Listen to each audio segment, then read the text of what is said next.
This topic comes out of an important paper that about 2 years ago triggered an enormous debate on merger control in relation to startups, or nascent firms as we tend to refer to them. The paper in question found that in just one sector of the economy, there might be more than 50 anti-competitive mergers each year that are not being examined. This has quite rightly shaken competition policy and demands a response. We are now at a point where agencies have had a chance to examine such mergers and observe at first hand the challenges that arise. This is therefore a timely moment to assess where we are on this. In the background paper, we clarify that a killer acquisition is a theory of harm that asks whether an acquisition might result in the discontinuation of a nascent firm's innovative projects or products. However, while a nascent merger that reduces potential competition might lead to a discontinuation, it might also simply lead to future price increases or a reduction in quality. We therefore examine both the killer acquisition theory and the more general loss of a nascent competitor theory. Of course, if agencies are able to show that an acquisition is likely to reduce potential competition, it is not clear that they will need to specify that their concern is one of a possible discontinuation of a product. However, if the magnitude of harm is relevant to the agency's decision, as it surely must be, to know what is proportionate after all, then having an informed view on the risk of discontinuation rather than price increases might well be useful. So the paper first looks at notification thresholds and whether these have stopped agencies investigating these types of transactions.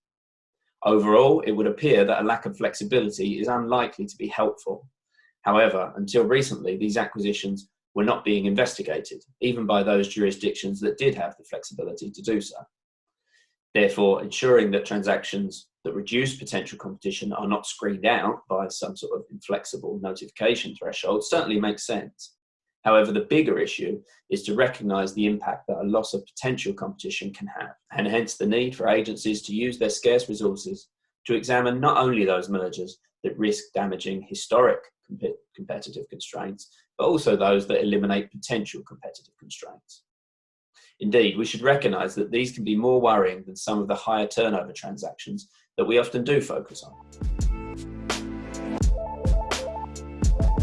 In terms of the existing merger control framework, we identify that the assessment of the counterfactual is fundamental, and that the heightened uncertainty and complexity of the counterfactual assessment in a nascent acquisition cannot be avoided. For example, generic statistics on the percentage of successful startups are not enough to justify adopting the status quo as a simple counterfactual, particularly when incumbents have decided to invest huge sums in the potential of nascent firms. A closer look is necessary. The idea that such potential will simply evaporate each time a specific acquirer is blocked from purchasing is simply unrealistic. We also highlight that in these types of cases, the evidence on the potential or the lack of potential of the target might well be sparse, and some will inevitably criticise any counterfactual other than the status quo as hopelessly speculative, and will argue for precautionary inaction. However, inaction is of course a choice in itself, and one that can only be rationalised as the result of different answers to those same speculative questions. As such, we highlight the risk, when the evidence is unclear, that there is not only the prospect of the target being overestimated, but there is also a real risk that the status quo might be adopted as the counterfactual on the basis of equally tenuous evidence.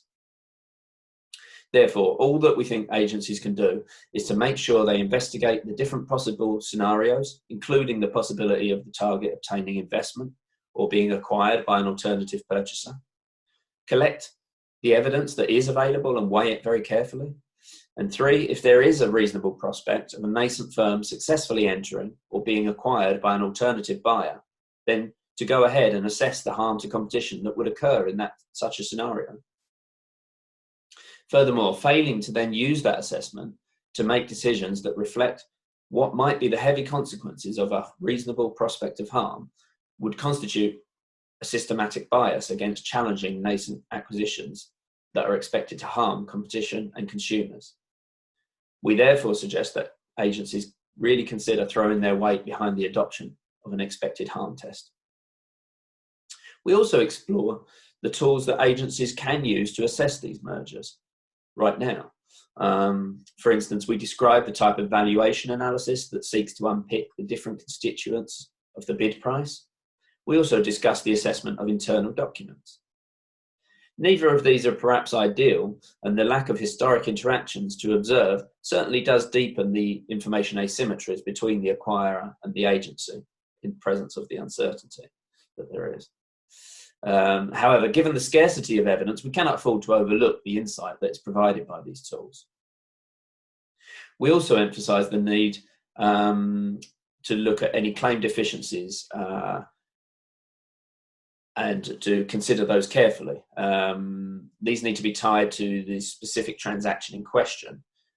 Specifically, we discuss some cases where we suggest that some types of efficiencies might not be relevant in the context of merger assessment, although they might be relevant to policy questions. For example, the serial innovator theory. As a merger-specific efficiency, it simply holds no water, but it may be relevant to the policy debate. The paper concludes that while the assessment framework can, should, and is in some jurisdictions already being flexed to improve enforcement, for some jurisdictions it's going to be more difficult, and indeed even in those that have moved quickly, these may well find that they face setbacks along the way. Therefore, we suggest that an important shift in merger policy is required in order to ensure that agencies can successfully challenge anti-competitive nascent acquisitions and fulfil their duty to protect competition and consumers from harm. In this regard, perhaps the most important proposal that has emerged has been to reverse the burden of proof and to create a rebuttable presumption of anti-competitive effects for nascent acquisitions by dominant incumbents, either in general or where the acquisition increases the risk of competitive harm, for example, where there is a reasonable prospect of harm. Given the lack of investigations of nascent mergers, the evident challenges in taking and investigating such cases, and the systematic bias against blocking such mergers, we think that there is considerable merit to such proposals right now. Thank you.